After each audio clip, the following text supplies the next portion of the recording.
All right, ladies and gentlemen, my name is Mr. Benjamin, and I'm the presidential candidate of the fictional Common Sense People's Party.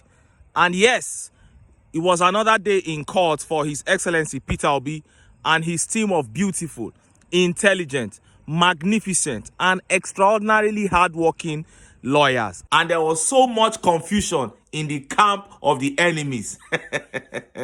INEC APC lawyers, they displayed a high level of confusion. Everybody say, which kind of wahala be this? But for the Labour Party, it was a day of cross-examination of their witnesses. They had 3 witnesses in court today. The professor of mathematics, he was under cross-examination by the INEC and APC lawyers. Then reporters from Arise TV and AIT, they were in court witnessing for the Labour Party too. And they did so well. The professor of mathematics, of course, did very well. Now the INEC and APC lawyers, we can they cross-examine them. Now them can they confused, asking unrelated questions. But before I bring you the summary of the cross-examination, let me tell you the first confusion that happened today between INEC and APC lawyers. Now, we all know that the INEC chairman was subpoenaed to appear in court. He was summoned to appear in court to present 11 documents and to answer some questions. But he refused to show up. He sent a representative, Mrs. Morenikeji Tairu, and she brought 4 out of the 11 documents that INEC chairman was asked to bring. The documents were from ECAD, from ECADA, Beaver's results, and Beaver's accreditation.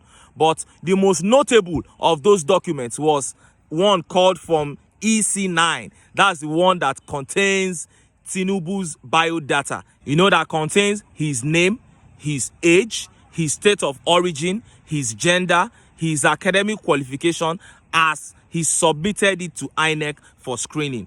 And as soon as Mrs. Morenikeji stepped up to tender this document, hey, to everybody's amazement, APC lawyers and TINUBU lawyers jumped up. They said, "My lord, I object." They say, "Do you object to all the documents, or you are objecting to one?" They say, "We object to all the documents." What kind of confusion is this? Is this not the document that your boss tendered to INEC? This is the document he tendered that they used to screen him. You are objecting to. They say, "My lord, we object to everything. We will state our reason in the final address." And I just think that at this point, the confusion in the INEC and APC camp has become glaring for everybody to see. First, INEC started by, objecting to the CTCs, certified true copies of Form EC8, that they duly signed and gave to Labour Party. They started by objecting those ones. Now it has come to a point where APC and TINUBU's lawyers are objecting to the documents that TINUBU submitted to INEC. Which kind of confusion is this? It has become glaring at this point. The same documents that INEC cleared to allow TINUBU to run is the document that APC and TINUBU's lawyers are now objecting to. And I think that even the presiding judge at this point can see the level of confusion in this camp. Now, let's move to the cross-examination of the Labour Party witnesses. The first Labour Party witness to be cross-examined was actually the professor of mathematics. But I'd like to quickly bring us the cross-examination of the second witness, which was the reporter from Arise TV, because I want to just point something out quickly to just let you know that these APC people have completely run out of ideas. They are now trying to use gimmicks to get the witnesses to say things that they can use against them because the evidence are so glaring. The APC lawyer stepped up, to cross-examine the Arise TV reporter. And after the Arise TV reporter played a video from the flash drive, the APC lawyer asked, "Did you observe the election in 2019? Wetin concern 2019 election with 2023 tribunal?" The witness said yes. APC lawyer continued, "Was beavers used?" People come dey wonder for court which day they bring beavers. Even 2023 wey they bring beavers, una no gree use am. Na 2019 they won't come use am. The witness said no. Then the APC lawyer went ahead. He said, "Are you familiar with INEC's restrictions and guidelines?" The witness said, "Not all of them, not so much." Then the APC lawyer asked a totally unrelated question. Now then everybody for court can't know say e be like say these people no get any idea again. He said, after January 17th, did you by any chance happen to know a federal high court in Abuja? Now there 9 Labour Party council equal to SAN shout, objection, my lord. He said, what kind of questions are these? What has federal high court got to do with the tribunal we are doing here at Court of Appeal? Then the APC lawyer went ahead and dropped the big bombshell. Looked at the LP witness and said, are you aware that after the interview of the INEC chairman at Chatham House, he came out and said he will no longer be doing electronic transmission? Hey! Which day we hear that one from where? Now the witness said, I'm not aware, sir. Even the presiding judge convex said, if there is anything like that, there is no need to be asking the witness. Bring it here in court and tender it as evidence. Simple. These people have run out of ideas. Now wuru they won't use. And it no go work. Imagine the same INEC chairman that assured us 100 days to the election in a video that there was no going back on transmission of results to the IREV using the beavers. He assured us in a video and he also released a statement. See the statement here. A message from the INEC chairman 100 days to the 2023 general election. It is exactly 100 days before polling units open at 8:30 a.m. on Saturday 25th February 2023 for national elections, presidential and national assembly, and 2 weeks later on Saturday 11th March 2023 for state elections, governorship and state house of assembly. Once again, another general election is upon us, the 7th since the restoration of democracy in Nigeria in 1999. Over the last 23 years, we have made a steady progress in the twin areas of electoral reform and election administration. Although a lot of work still lies ahead, it is generally acknowledged that our elections are getting better and citizens' confidence in the process is increasing. As I have said repeatedly, the Commission's allegiance is to Nigeria. Our loyalty is to Nigerians who want free, fair, credible, and verifiable elections, supported by technology, which guarantees transparent accreditation and upload of polling unit results for citizens to view in real time on election day. It is for these reasons that the bimodal voter accreditation system BVAS and the INEC results viewing portal IREV were introduced.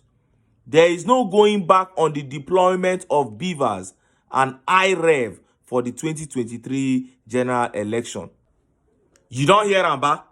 That was the INEC chairman 100 days to the election. He even do video join. And now this lawyer is trying to change the narrative. Nobody can change the narrative. Nobody can try that. We have everything on record. Now let's get to the cross-examination of the professor of mathematics. First of all, it was the INEC counsel that stepped up and he said, Professor, where were you on election day? Professor replied, on election day. And then he snapped. He said, answer my question. I know you have been taught that you should repeat my question with another question so that you can waste my time. And the LP counsel quickly objected. He said, objection, my lord. And even the presiding judge cautioned the INEC counsel because now quarrel the guy bring. He said, were you there when he was being told? And you know, the INEC counsel just did that to throw the guy off balance. Then the professor confirmed that he was at the polling unit on election day and he voted.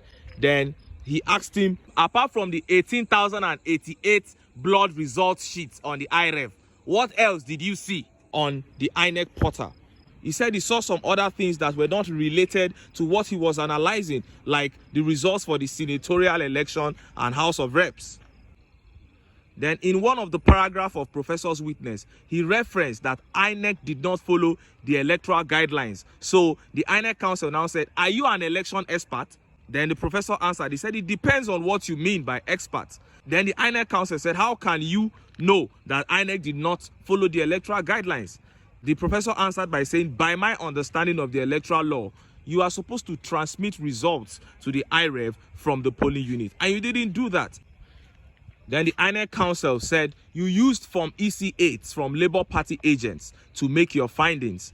Professor said, not only from Labour Party agents.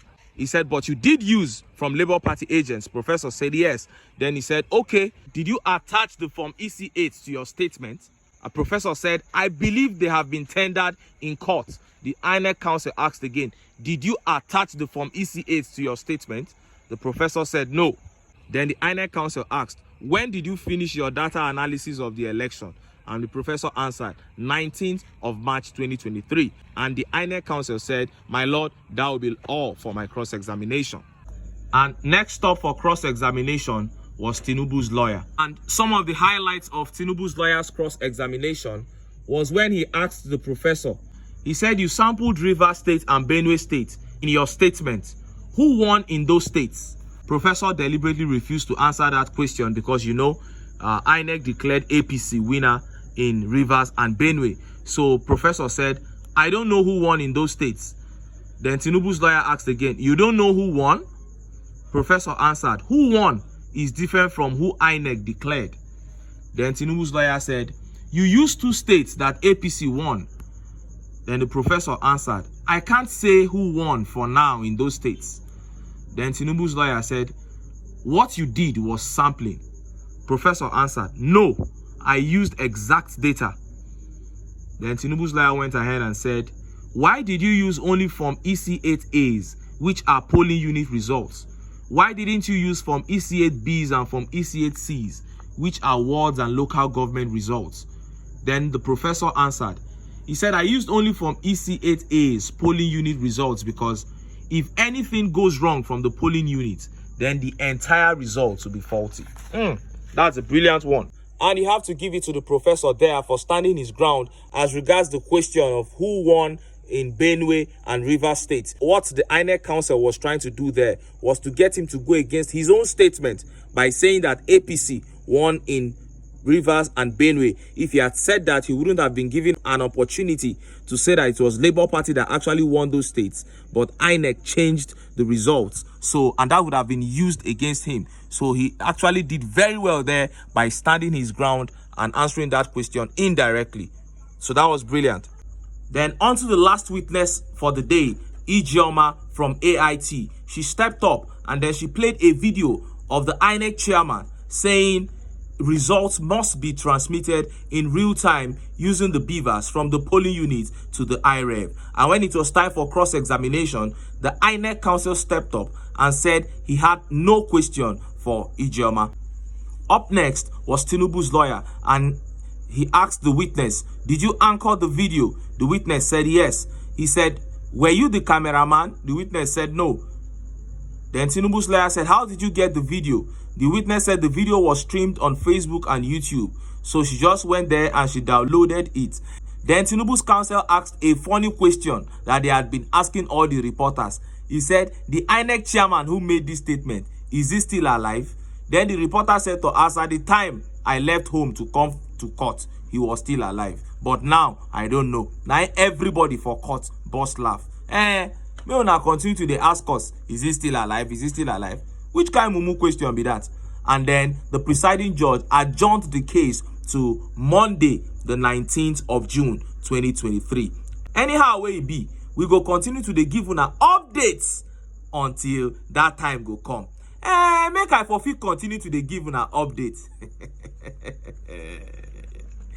I need to enter town. Make I go get some ogbonge political updates wey una go like. Why? Because of una. Now I dey here. So don't go away. Don't go away.